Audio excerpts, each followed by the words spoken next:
electronics. Hello! Hello! Bonjour. How's life? Oh, I'm in Barcelona for a little break, so it's kind of holiday. It's very hot here. Will be very noisy at some points because someone is building up in the second floor, so they are hammering, tang, tang, tang sometimes, but we try our best to meet and share a little bit. I'm very curious to know what you guys are doing down there, so please intervene, ask me, let's try to make this as informal as possible. I guess that with Raúl Marroquín, you had already a taste of how performative this media can be, I guess. That might be a nice way to say. I mean, we take these Skype meetings in a very kind of familiar way with friends, but we kind of forget that we can use this for other things, media art. The notion of media art is just there for us to play with it. So let's try to improvise and see what happens. Great. Go ahead. I was going to say, did you want to ask about Yeah, I was just going to ask you to kind of introduce yourself and talk about just briefly the program that you're in, and then we'll kind of go from there. Yeah. Can you be more specific about program? So I was looking at the PhD program that you're in, and I was wondering, it's with the EGS. Yes.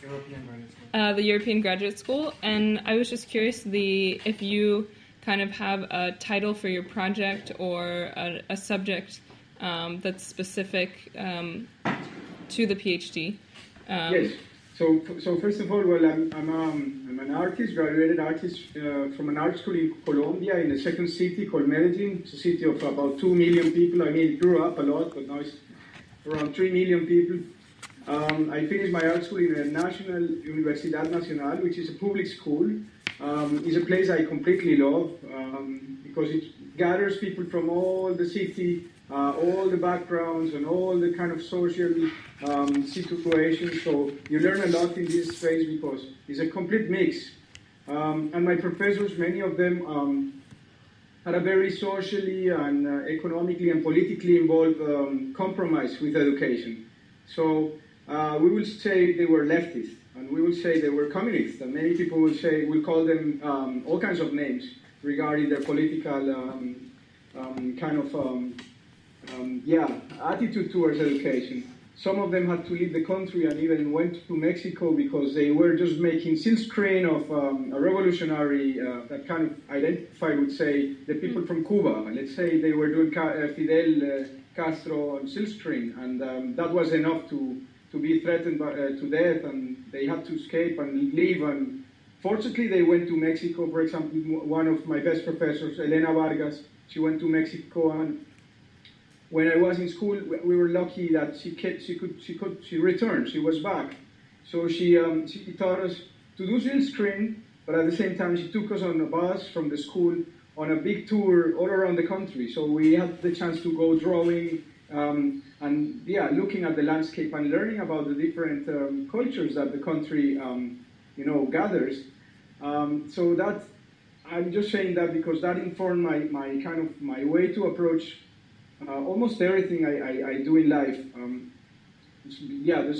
The art school in Colombia kind of marked me in a very strong way. So I finished there, and then I decided I'm going to do a master's, and at the time in Colombia there were no masters in art.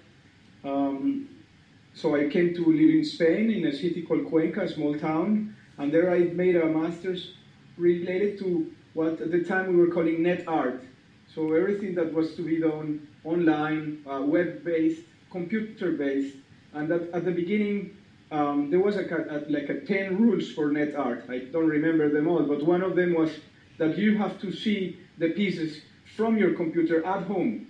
This was not art to be presented in the museum for a mass of people that come together as a group. No, this was to be enjoyed in your laptop at home from on your screen with your software, with your browser, with the problems that your connection could bring. So that kind of art had very, very interesting kind of limitations. And at the same time, it was a call to somehow work on collaborations more than on my own artwork. You know, like less and less the thing that has been around for art, that is always my art, my artwork, my gallery, my everything, my this economy of the me. So at the end of the 90s, we were called to collaborate and to deny authorship. And that was very romantic and utopical, obviously. It was also a moment that kind of marked my path in art, because I'm right now actually asking questions about, hey, shit, maybe that was the wrong take. You know, I should have dedicated more to my work and try to develop something that I might be capable of living and selling and, you know, putting things out there in collections and blah, blah, blah. But I don't regret it. I mean, I'm just saying that sometimes these questions appear, and it's good to tell you guys that are younger and have a path ahead to be aware of those things, because I am not saying I want to make clear that I regret that, and I actually think I am very free, very, very much free, and I do almost everything that I please. So in that regard, I think it worked out well. It's just that sometimes you think, it would be nicer to have more money. Anyway, the thing with the European graduate school came afterwards because after my master's I went back to Colombia, and I started teaching at the art school that I love so much. That was a beautiful experience for a year and a half. I was able to share what I learned about media art, net-based art, and introduce people to their first email and what internet was about. That it was not just about, I have these paintings, I will hang them on the internet. No, let's work together, let's do something with sound, and let's put some video, and yes, let's use your paintings, but let's try to collaborate. So I got a lot involved in this thing about process-based or collaborative kind of practices. So the artwork, the final artwork, maybe sometimes does not exist. It's more the interaction with other people. It's more the process. That's what you live there for sure in a lab daily. So that's kind of more valuable for me in a way, because it's more the life that is there. It's more what we learn when we have to discuss about certain idea than the end result.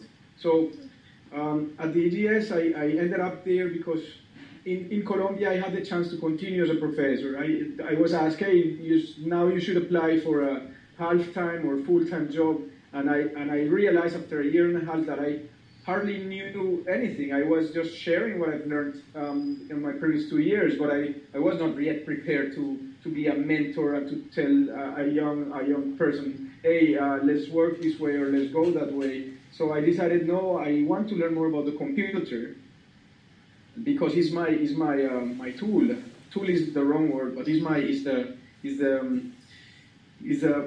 like your medium. Yes, with which I interact all the time. Tool I don't like to use tool, because with tool we tend to be more. We say tool as if we could use it, like we say tool as if the neutrality of the devices was to be there, like if technology was neutral. But there's nothing on technology that, in my view, is neutral. Everything is going to mark the context and trace us and bring us to something, because it's in the intrinsic and the fundamental essence of technologies.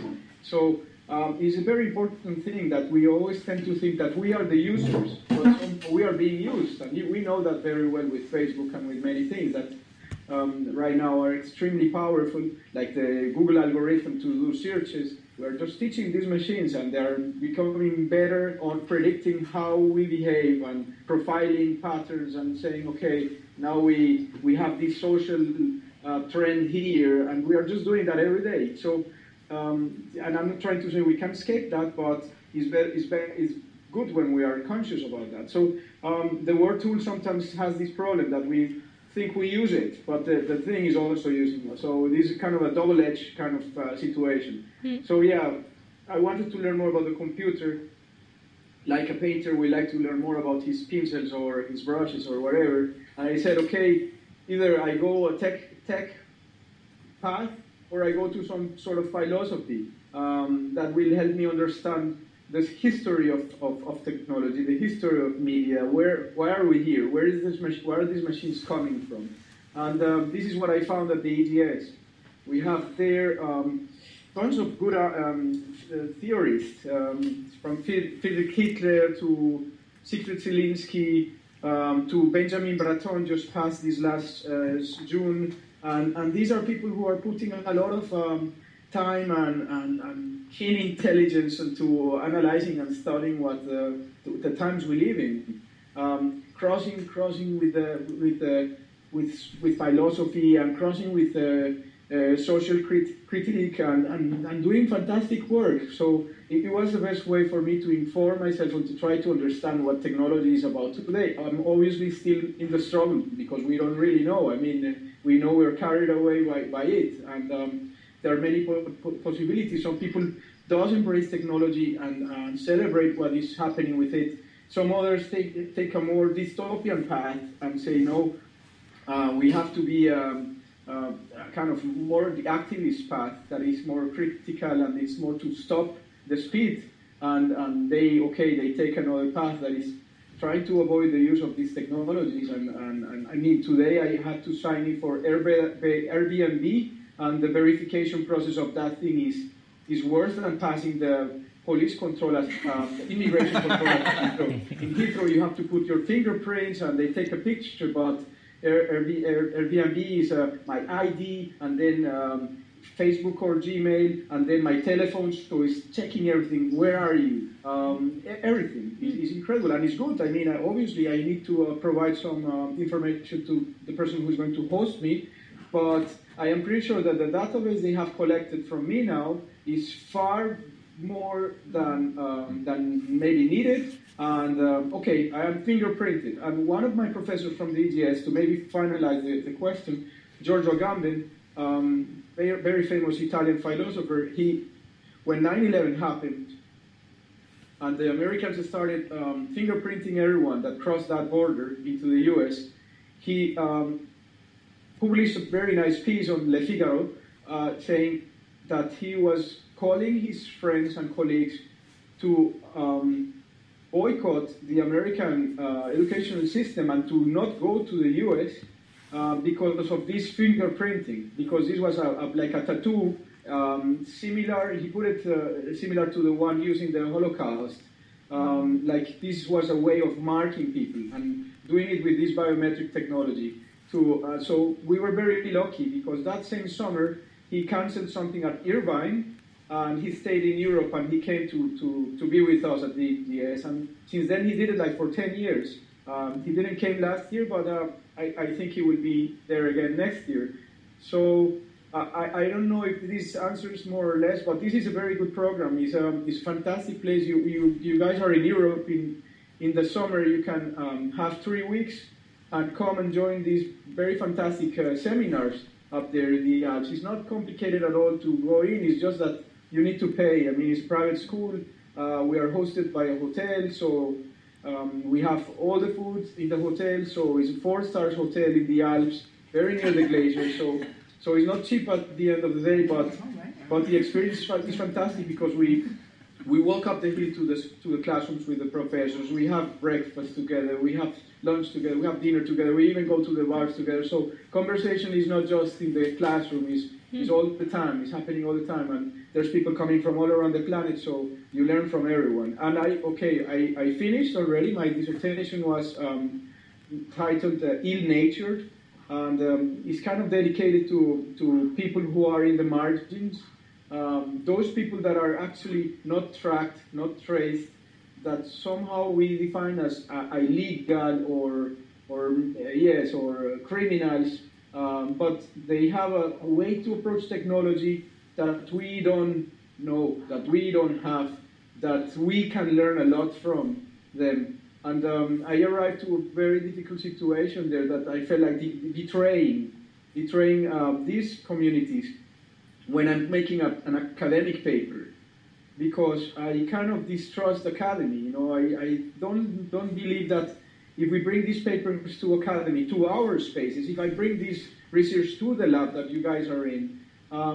many of our intentions will be for designing and for generating a product and to make some sort of functional, but at the same time an economy around this. And it's like if I tell you guys you should go to Cuba, and in Cuba you will find the best designs on reuse technologies. So now we're going to make Cuba a market, the new kind of think tank for ideas. And this is a very difficult situation. I don't want to stop that, and I cannot stop it actually, but there's an ethical call there. How do we approach when we work with a socially kind of, let's say, undermined community or people who are in need, and we learn from them? And I'd say, for example, the migrants crossing the border from Mexico to the US. There are migrants coming from South America mostly. So there's this artist designer that comes in, learns from the situation, and designs a shoe, a running shoe. So they say, okay, with this running shoe, you can cross the border better or whatever. And this shoe is extremely expensive. It's a designer's kind of art product. I wonder how much of the profit and name that this person gained through this project really actually goes back to some extent to this community, or how much this is the ethical kind of compromise that I'm trying to say. We always need to be kind of aware and clear that what we're doing with these kind of communities is kind of in good balance. So yeah, I think with that I open more or less the space to what I'm into. So yeah. I was going to ask, when you decide on a piece that you want to make or a concept that you want to create, do you mostly focus, so you don't focus on the end game, but do you document your process? And how do you document your process? And do you ever actually get to the end game, or it's not important? No, it's super important, but it's very funny because since it's process-based, then you have many discoveries in the process. Mm-hmm. So what you thought you were going to achieve is not that what you achieve. What you achieve is that, for example, this last weekend, I was at CERN in Geneva.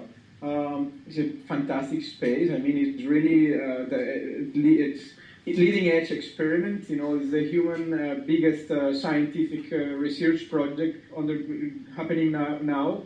CERN here in planet Earth, for sure, many things are happening at the ISS and with all these probes that are escaping the solar system already. But CERN is really, really crazy. And we had the chance to use a big crane, 60 meter high, to drop bags and see with a high-speed camera how they burst with the impact. So the task was to try to improve the bag so it doesn't burst, because these bags are used to bring food to people who are starving to death in South Sudan or in Africa or in other places, with these Hercules planes that fly 17 tons of food and food that is being dropped. And sometimes these bags are burst, are breaking apart, so the food is lost. So I'm just saying this because with the high-speed camera and with the different materials that we had to work, and tape and folding, we started to do kind of an origami shapes on the bags, and the way that they explode and the rice is flying up in the air is such an artistic thing that, you know, it has such a beauty thing that, you know, breaking something, you know, dropping something from high above, for me it's poetic. So at the end, I ended up with a video in slow motion, black and white, with these bags and the rice flying all around. And the end goal, we found some very nice things in the design process. But I don't know, you see what I mean? It's like you have so many paths. Mm-hmm. So I collected one of the bags, and I want to show you the bag, okay? Yeah. Just because it's material. I mean, yeah. Show us, that was cool. How can we read his he's done it? Yeah, that's what I was thinking. We can. I wonder if it's online. Probably gonna have a book. That's so cool. I have it back. Beautiful. And how did you guys get the bags to? Yeah. Can't hear you. Oh, I'm trying to find. On this age, we use tape on the the top we use tape, and that was really cool because on the other edge we have thread. This is the classical bag, and it didn't broke in those edges, but it broke in the sides. Perhaps the way it was landing.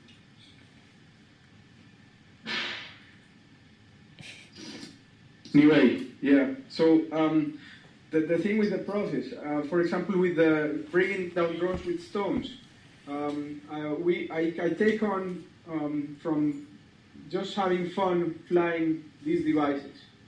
But then we know that these devices come from military development, military technology. So, and we know how many people are victims of these machines now, and how much these machines transgress this idea of, I cannot pronounce this word, sovereignty? Sovereignty. Yes. So this is a very delicate matter. I mean, I'm in the Central Europe. How can I help on? How can I do something that raises some kind of critique to that?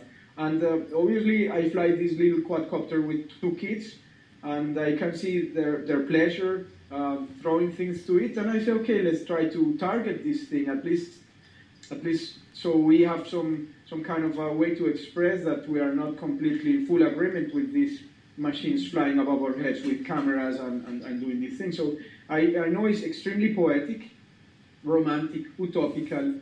The best word would be Luddite or Luddite. Yes, so I'm looking for that because otherwise it's completely full embracing, and I prefer to not fully embrace, but try to work a little bit and play a little bit in that kind of space. I might go to Colombia and do this same workshop, and I'm pretty sure that in Colombia people will engage with even with shooting with guns or something like that. It would be radical, but it's a statement. You see, not long ago there was this viral video online from a kid in Connecticut or somewhere that he put a 9mm gun on top of a drone, and he started shooting with it.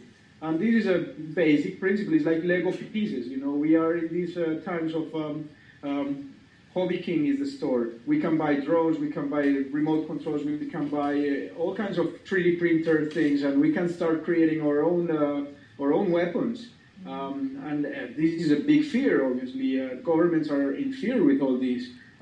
So I'm not trying to call in for that kind of terrorism act, not at all. I'm just trying to say, hey, look, you go too quick with this, well, these are the possibilities, these are the potentials that can come up. Obviously, I look at it from the perspective of art, so I value this bag, and I value the videos that we do. And with the kids, we all have to do the stones with foam and paint it, you know, so we have to work with it in the process. The kids are just having some manual kind of developing some skill. So, yeah, I don't know. I guess that might help to trace a little bit the answer, but I don't have a clear answer either. So.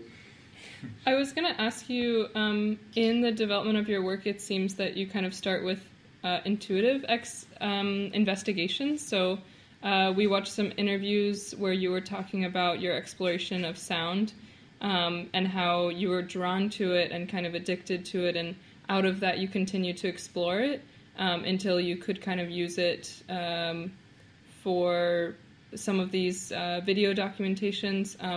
And so my question is, with working and starting from that intuitive place, how, I know for me, it seems like some of my best work starts from an intuitive investigation. The difficulties when I'm applying to proposals, communicating that something very much so needs to be investigated, but communicating that in a clear way that they will accept you into a program or something. And so I was just curious, your process with applying to your PhD or applying to certain things, if you have any insights there. Yes, it's a very interesting question because it makes me reflect on my process, and I kind of skip those moments. I don't really know. I'm not so conscious about them. With a specific sound research, is incredible. It developed in a very crazy, different way. You know, I started with Linux, So command line stuff, mostly for doing streaming, real-time sound online, and video. Early 2000s, we were a lot into how can we collaborate. So for us, it was very important to be able to use sound and video online. And I had the chance to meet some friends, one of them from France, Yves de Goyon, who was developing Pure Data. I don't know if you work with Max MSP or Pure Data. You know these interfaces? Yes. PD. So Yves developed for PD some little modules. So the computer could handle the webcam and encode the data in an open source codec. So it was not QuickTime or Flash, but a free codec developed by the community. So it was really economically and politically implicated.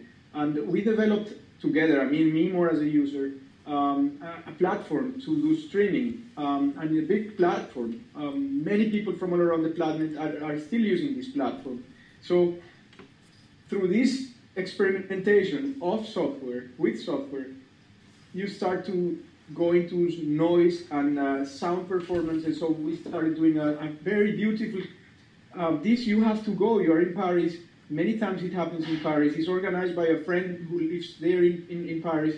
It's called Les Placards, and it's a little festival that it was inspired on the idea of headphones. So you say, okay, I will host the festival at my home, at my place, and you put a table with some headphones and computers on the place. People will be performing from Japan, Colombia, because it's a 24-hour thing. So you are with your friends there. Someone is going to be performing from the flat at some point in the night.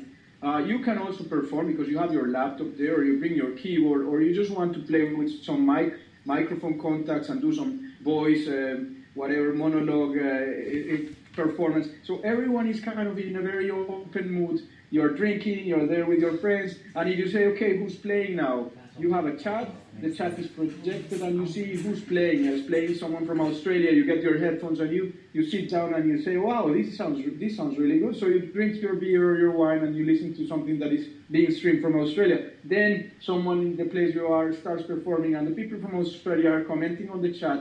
So this happens since more than 20 years, I tell you. It's not just like a new little festival. It's called Les Placards, and it happens sometimes in Paris. So yeah, it's a beautiful little event. It's very social, and so I'm just saying this because sound starts to develop, and I'm addicted to noise somehow. I like to play with radios, so AM radio and FM radio. Tuning a radio in the night is really nice because you start to catch up these weird signals, and sometimes when it's shortwave, you listen to radio from China, radio from Morocco, and you have sounds that you will never hear easily, So it's kind of a random play. And in between the stations, you have all these noise and sometimes two stations coming together. So I have good radios for this. And I started collecting sound samples and then editing things in the computer and also playing these online real time. So it's kind of like one thing leads to the other. Until the point that I was buying a big satellite dish, like 3 meters, a rotor, so you can follow the paths of satellite, a low elevation orbit satellite, and I was recording the space shuttle before they landed it. We were doing data dumps, so basically with a computer, with this antenna, and with the rotor, knowing where the shuttle is going to pass, the trajectory, I was listening to it and collecting a 1.5 gig file around the 12-minute time that it takes for it to pass. Someone in Czech Republic was able to decode voice, because this is a big data dump. So let's say it's a lot of data. Inside that dump, you have a couple of, at least 2 video channels, few audio channels, that is astronauts talking with themselves, the big loop, that is astronauts talking to everyone, and mission control center talking with the space shuttle or something like that. So he managed to decode voice from astronauts talking to mission control center. And this is a NASA way of encoding and decoding the data. And right now the space shuttle project is grounded, decommissioned, they don't fly them anymore. So, some of them have opened something called FOIA, I think is Free Information Act, or something like that in the US. When it's paid by public money, that people will have the right to ask for access to how this was used. Yeah, the Freedom of Information Act. The Freedom of Information Act. Yes, yeah. Thank you. So some people have already opened this request to try to get the whole disclosure of how this data is encoded. So in those data dumps that we have, we could maybe have access to video. I love it because there was a moment when it was the last orbit of one of the missions. And they were flying the Atlantis, the Enterprise, and whatever survived from the accidents. And that was the last orbit. And they were reading tons of telemetry, tons of how the machine is behaving.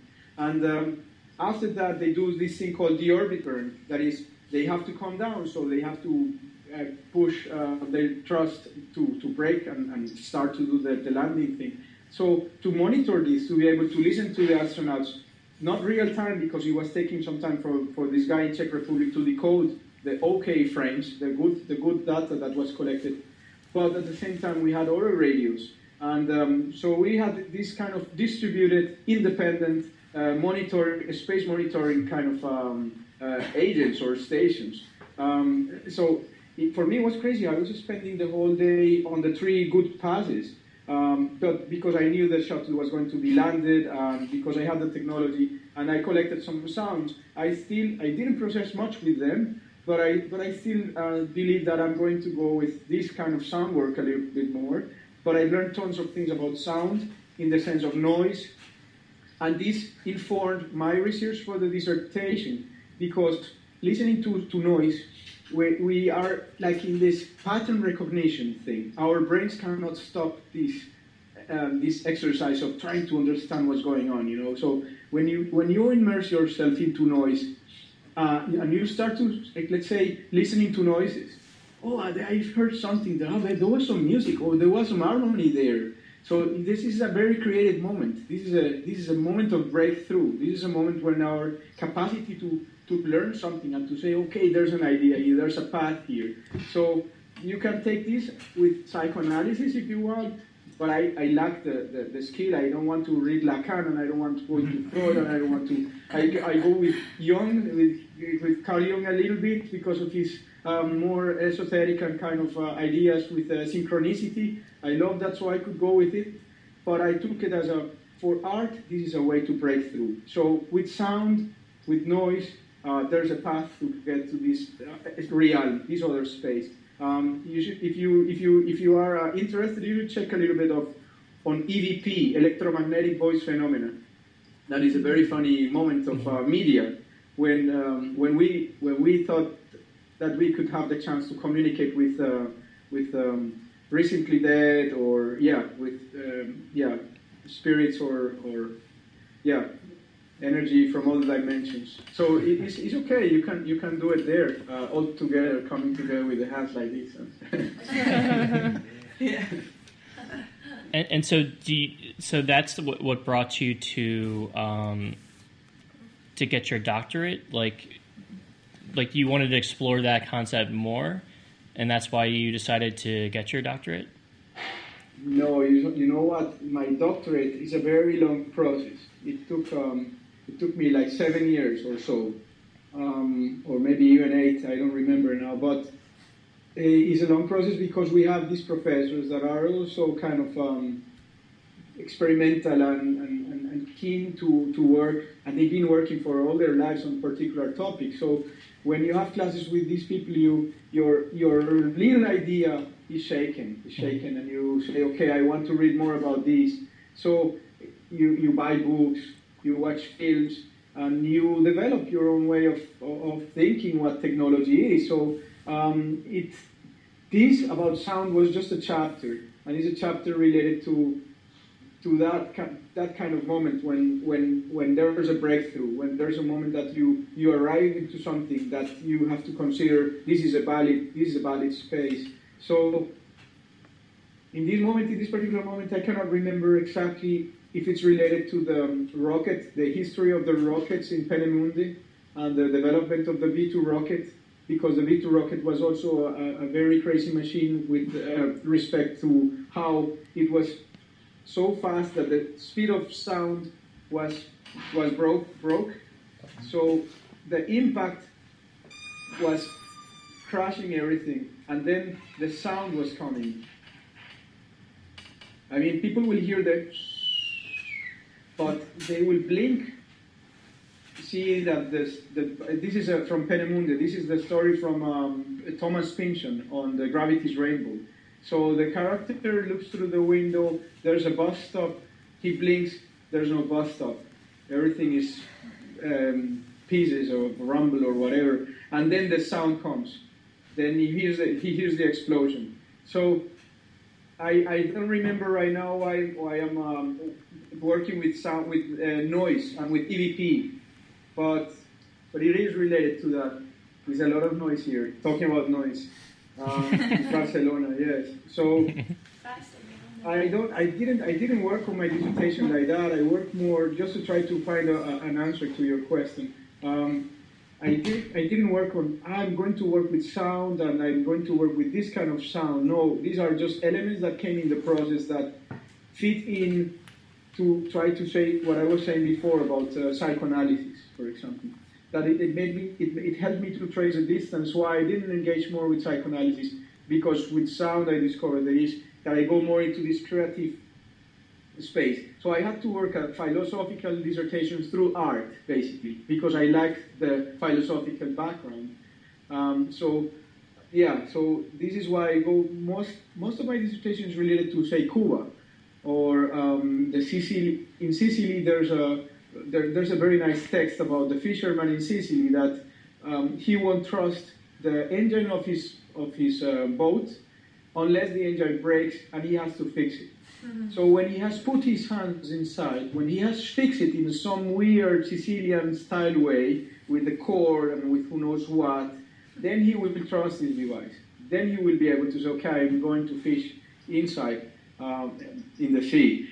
So this kind of idea is what informed me more. So I was looking for these kind of communities and people mostly in South America, like indigenous communities or the narco guerrilla groups, or the Cubans, because making a dissertation and working with these continental philosophers, people from Europe, most of them, also push me out.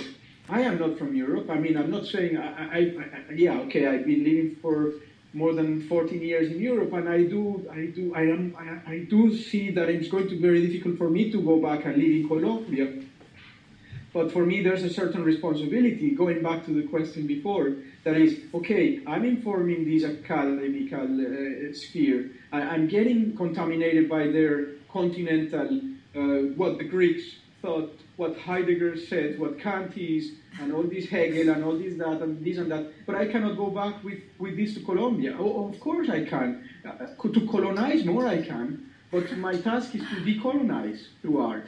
So we have to go and recheck all this with what the indigenous communities propose, with what these marginal communities are proposing and strive to do while surviving, actually, because they are just surviving. I mean, this is a survival skill for these people. They have no options.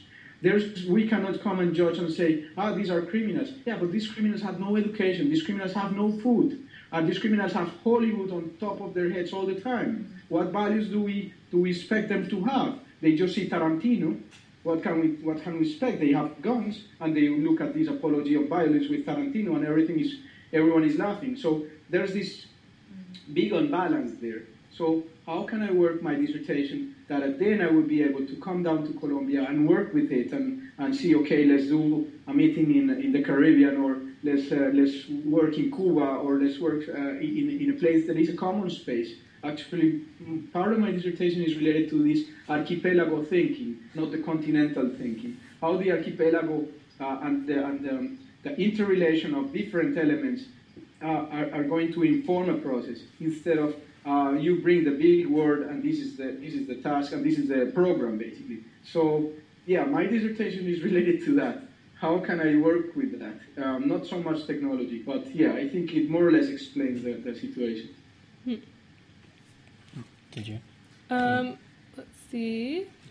Well, I was going to ask you to discuss more about your thoughts on open source and artists having their work and whether, because you were discussing about how art should be, you considered art being free and like art should be free for everything. Do you understand what I mean? Like about how the very concept of art is it should be free and shared and collaborated with. And I want to know if you could just discuss more about that, about your concept or your feelings on open source and why you like it and how artists should present their work and should they make money? No, yes, and yeah, it's a very, very, very open question because you know what work for me won't work for everyone, and I mean it's just like yeah, everyone has his own way of dealing with their own economy and values, and it's very difficult and it's actually not good at all to say, yeah, this is the model. There's no model, but sure. I always try to say, yeah, we have to fight our own fight to save the space for art. You know, I don't like this equation of because I have to pay the rent and because I have to pay my food, I cannot buy this color or this pigment, or I cannot paint today because I say I prefer to think I fight my own fight to secure that space.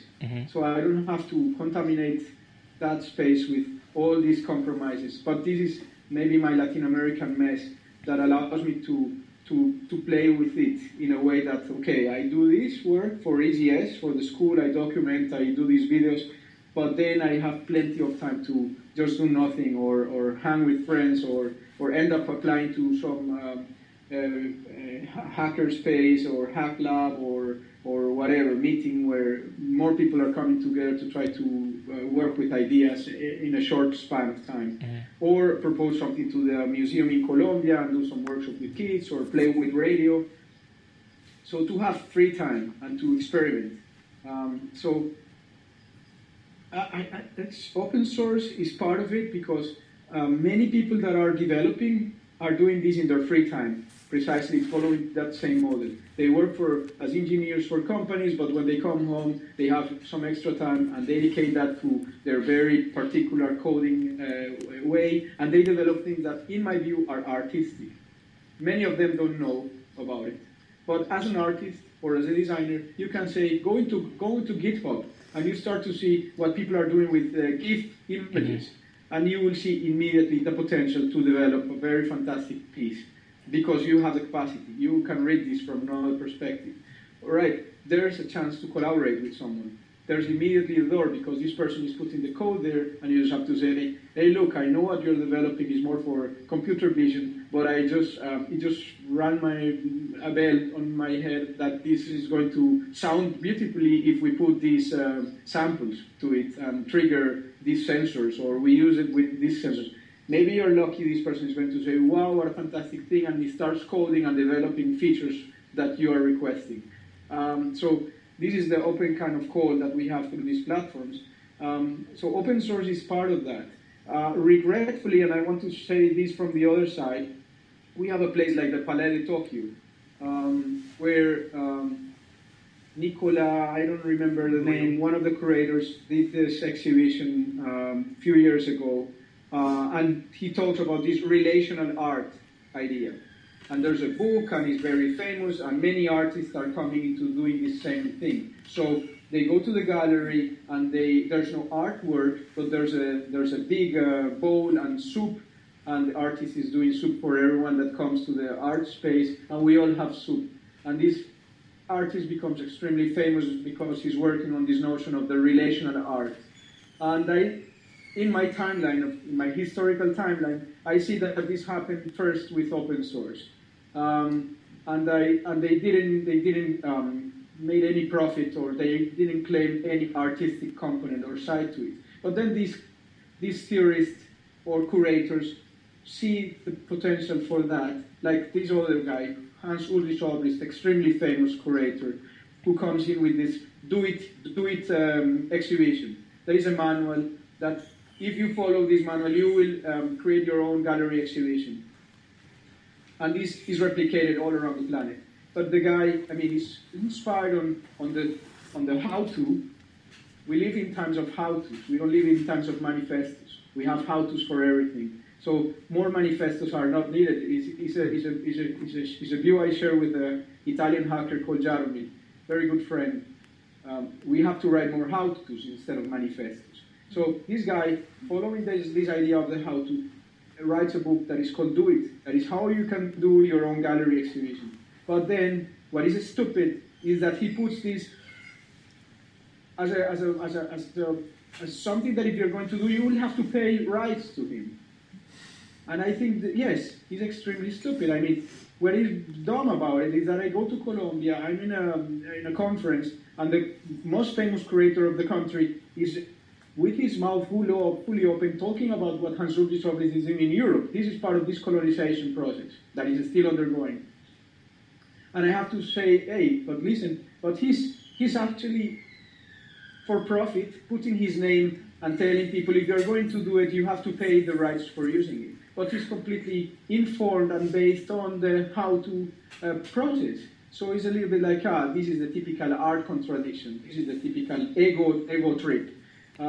So, yeah, I don't answer your question, I know, but this gives ideas on how we go into this crossing, what is going on in this crossing. And it's, again, an ethical call. It's exactly what I want to do, what I'm able to do. How am I going to cope with this? Oh, this is a great notion, a process-based gallery exhibition. But who am I to claim a right to say, now if you're going to replicate it, you will have to either give me the full rights, or I don't know what, or quote me, or I don't know what. Come on, please. I mean, I'm not a Creative Commons advocate either, but Creative Commons and so many of these licensing for software and for art give us very good hints on how we should go about it. So the answer to the question, I guess, will come if we look at the different licensing ways to art that are not just Creative Commons, but there's also the anti-copyright movement, or the copyleft movement.